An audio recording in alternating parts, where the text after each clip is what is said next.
Muchas gracias y muy buenas noches a todos. Agradezco a la Academia Asculab la invitación a participar nuevamente en una sesión con un tema tan interesante y que dentro de la Comisión de Seguridad del Paciente nos tenía dando vueltas desde ya hace un tiempo, acerca de la participación del representante de la industria en el quirófano.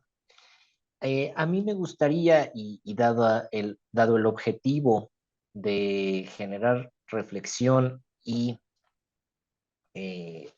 pues en tratar de discutir áreas de oportunidad en la materia, me gustaría platicar solo dos aspectos, ¿no? Por un lado, la experiencia comparada que se encuentra en otros países alrededor de este tema y cómo podríamos o cómo desde el derecho nos podemos aproximar a esta situación. Y para ello me gustaría primero platicarles acerca de 4 casos distintos que se presentaron todos ellos en Estados Unidos. En Estados Unidos, como ustedes saben, es un sistema federal en cuanto a la atención de servicios médicos. ¿Qué quiere decir esto? Que cada estado puede llegar a tener sus propias regulaciones y los alcances de estas puede variar estado por estado. Pero de manera general, en Estados Unidos, la presencia de los representantes médicos ha sido planteada ante los tribunales básicamente respecto de dos ópticas.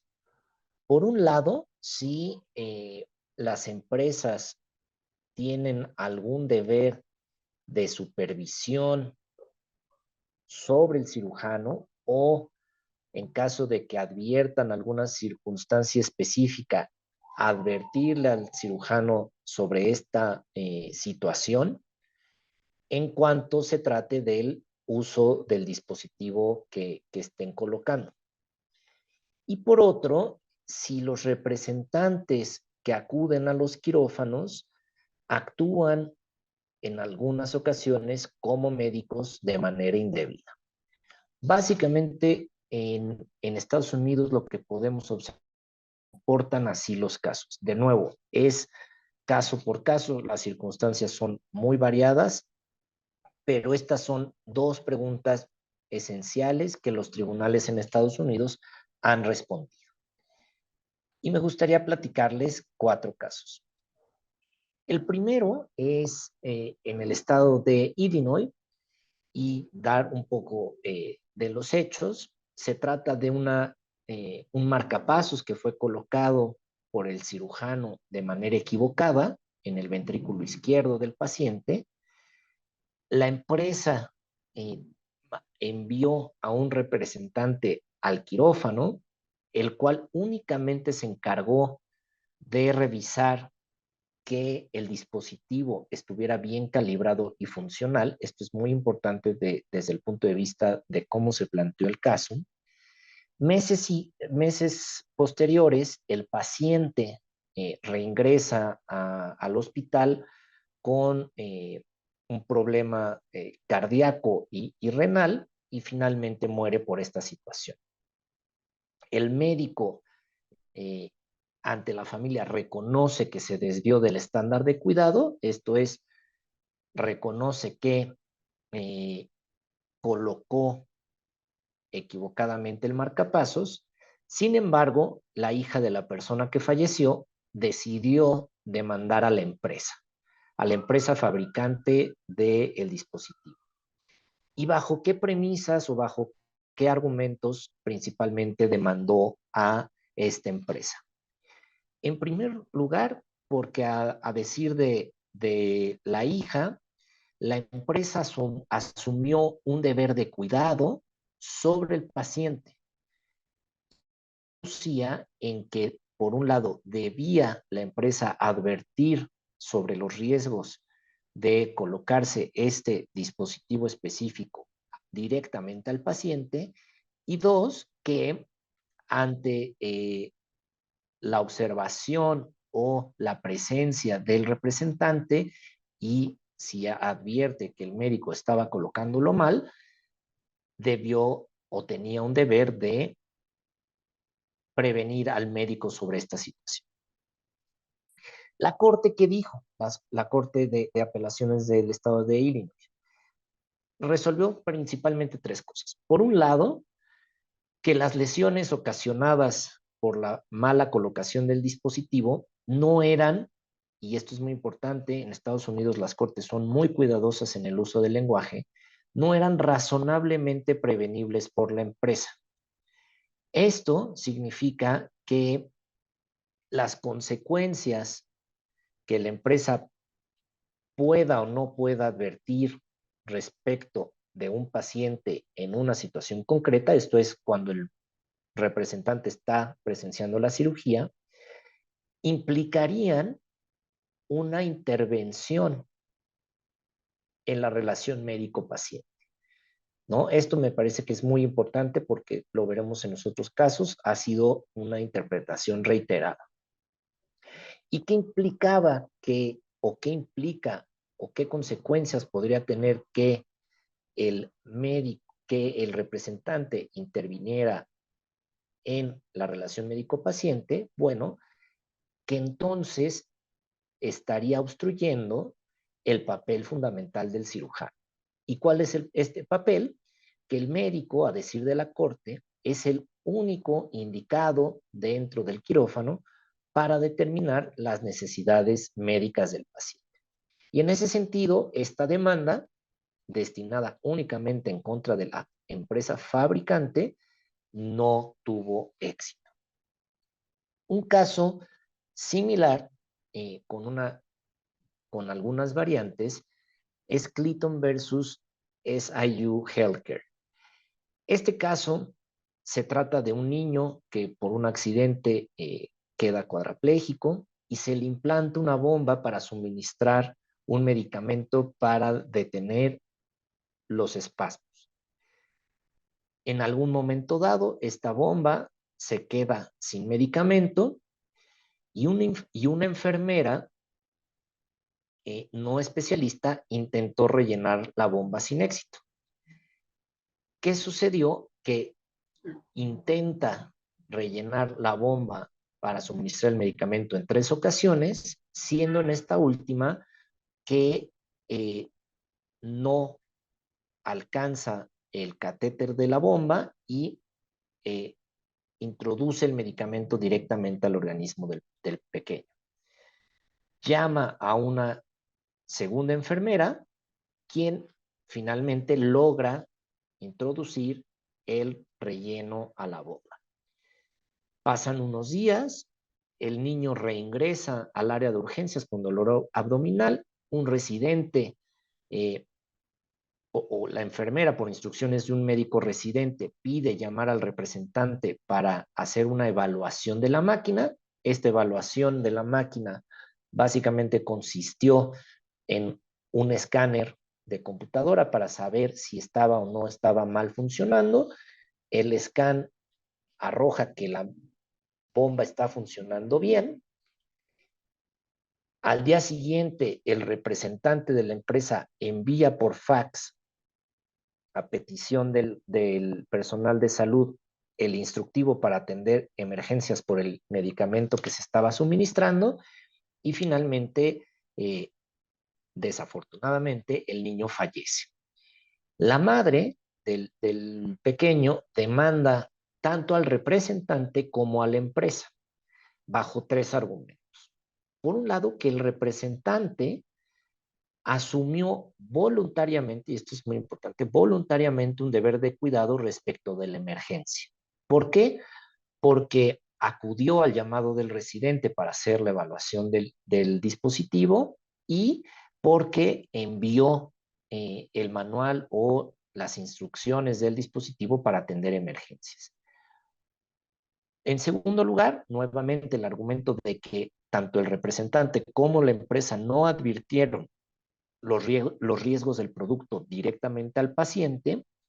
Y por último, y este es un argumento interesante, que el representante, al acudir al llamado del residente y de la enfermera, debió haber hecho un interrogatorio más profundo respecto de las circunstancias que llevaron a que le buscara.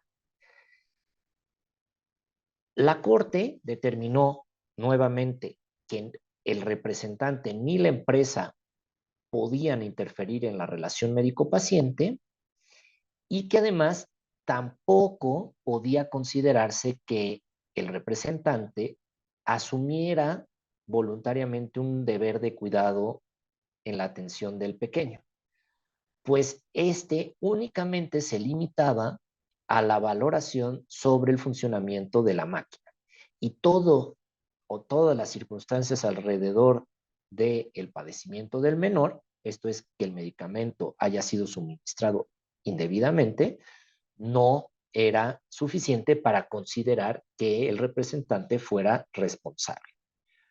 Un tercer caso es acerca de un bebé que muere por una sobredosis de un anestésico debido a que este fue suministrado por una enfermera anestesista sin supervisión de un médico tratante y esta enfermera hizo un cálculo equivocado de la dosis que le correspondía al pequeño. Durante el litigio y durante las argumentaciones de la familia del pequeño, se descubrió o se afirmó que el hecho de que las enfermeras practicaran realizaran los cálculos y suministraran la anestesia era una práctica común en el Estado.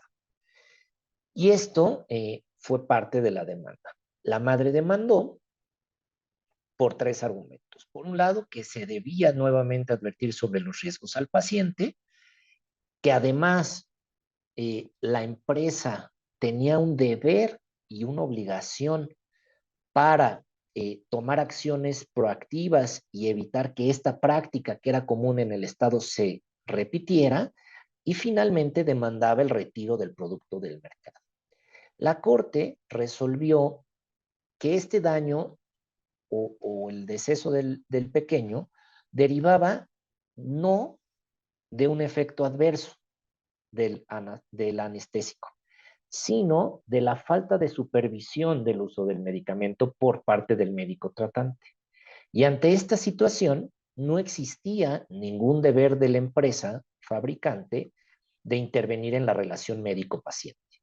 Y que tampoco era razonable esperar que las empresas hicieran función de policía sobre o de supervisión y vigilancia sobre los médicos tratantes. Pues esto, y lo dice la Corte, sería poco realista.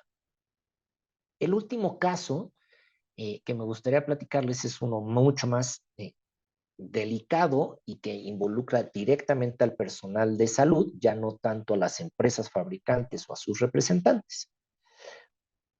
Este es sobre una cirugía de reemplazo articular de cadera.